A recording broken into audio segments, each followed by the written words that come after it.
Up first tonight, a Port Arthur neighborhood sick of loud noise coming from a business nearby. Folks along 2nd Avenue say one of their noisy neighbors is keeping them up at night.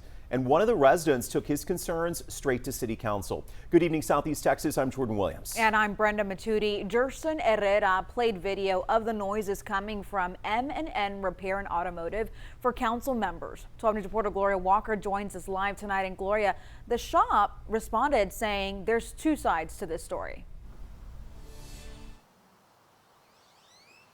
Well, that's exactly right, guys. Neighbors who live along this block of 2nd Avenue say that it was relatively a peaceful, quiet neighborhood until a few years ago where they started hearing noises the other side of this fence.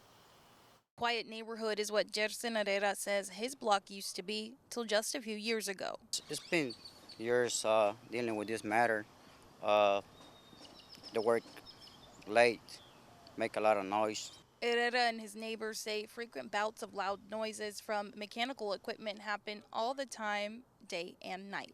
One night, working and just revving the motors as loud as possible, and asked them if they would stop revving the motors to the truck. It's 3 o'clock in the morning. The business M&N Repairs, just a few doors down, does repairs on 18-wheelers and dump trucks. And owner Miguel Lopez says his team only works during business hours. Empezamos a trabajar ya después de a las 7:30. We are starting to work after 7:30 till 7 p.m. at night.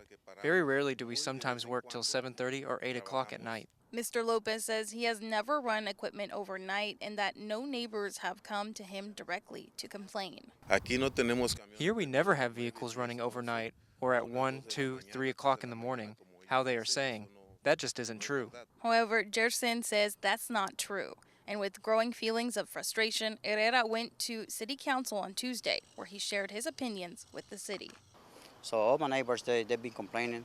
That's why I went to the city to bring this matter to them to see what they're going to do about it. Council said that the city attorney would get back with Herrera and look at the city ordinance with noise levels.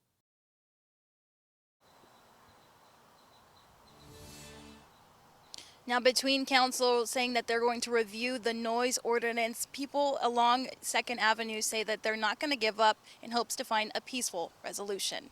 Reporting live in Port Arthur, Gloria Walker, 12 News. Gloria.